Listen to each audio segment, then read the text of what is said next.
tour or live golf come up at all in your conversations with the Crown Prince? No. You mean the live? Yeah. No, we didn't discuss it. What about the Saudi intelligence agent? The 9/11 families want the Saudi intelligence agent to be extradited to the United States to face charges for 9/11. Did that come up in conversation? No. But I know all about it, but it didn't come up. On Israel, you're not going to Israel. Does this trip sideline Israel at all? No, not at all. No, this is good for Israel. Having a relationship like I have with these countries, the Middle Eastern countries, essentially all of them, I think it's very good for Israel. Can I ask you again on Israel? On the hostage deal, did any of your people speak with Israel about the release of the American hostage? I'm sorry, on the sanctions lifting of Syria. Let me ask Anahita first. What credit does Israel deserve, if any, for that release of the hostage? Well, they've been fighting a long time. They've been, they're warring, and I think they deserve a lot of credit. I think my people deserve a lot of credit, maybe the most credit. Look, he wouldn't be there, but weren't for us, he wouldn't be living right now. Probably none of the hostages would be living right now, and we probably have 20 that are living that will be getting out step by step. A lot of progress. We've gotten a lot of them out. And last time, a couple of weeks ago, 10 people walked into my office, the Oval Office, and they said they had a 59 on their shirt, on their front. And I said, what does that represent, the number of hostages? I said, wow, that's a lot. They said, well, 24 are living, and now it's 20. The number is 20 are living. 4 have died, and the young people don't die. Young people are killed, they don't die.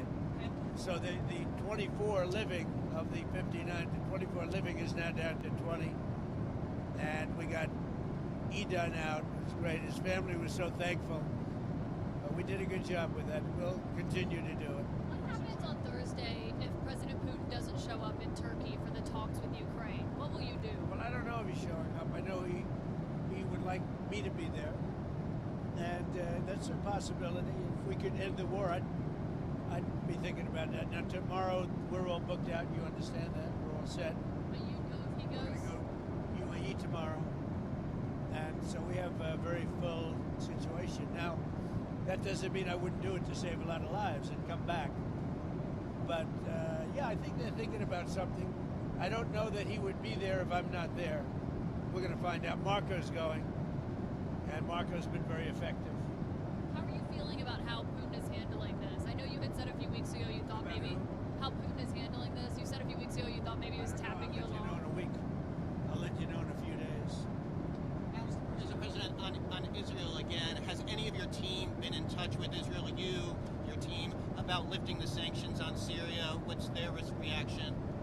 Well, in touch. I mean, we told them we're doing it. The reason I did it, and I think it's been very popular actually, certainly in the Middle East it's been popular with virtually everybody. But the reason I did it is because I spoke with President Erdogan, who I get along with very well, and I spoke to Mohammed, as you know, was with him, and they thought it was very important to do. It gives them a much better chance of survival as a country.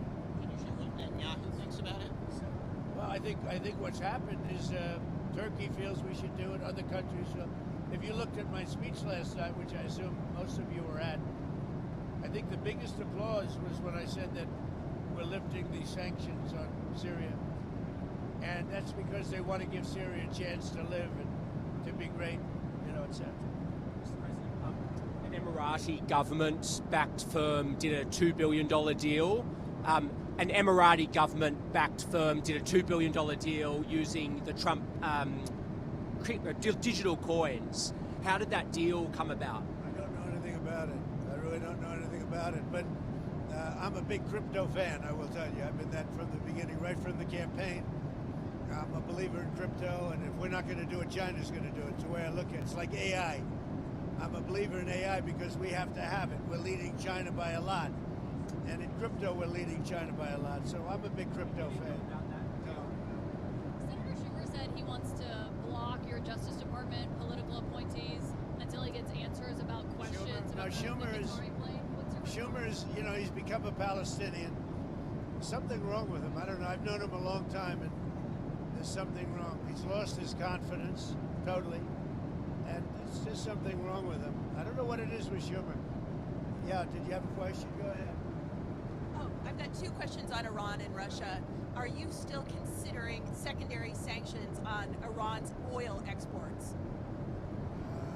Let's see what happens over the next week. I don't really want to answer it because I want to see what happens over the next week. Go ahead.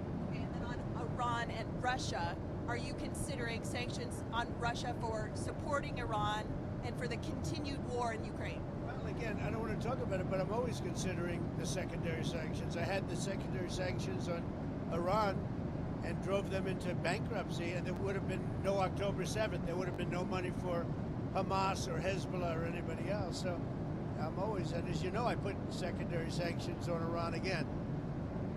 And hopefully they're going to make the right decision, because something's going to happen one way or the other. It's very simple. It's going to happen one way or the other. They can't have a nuclear weapon, so we'll either do it friendly or we'll do it very unfriendly, and that won't be pleasant. Thank you very much, on the everybody. Qatari plane, Mr. I President? don't notice, guys. Thank you, Mr. President.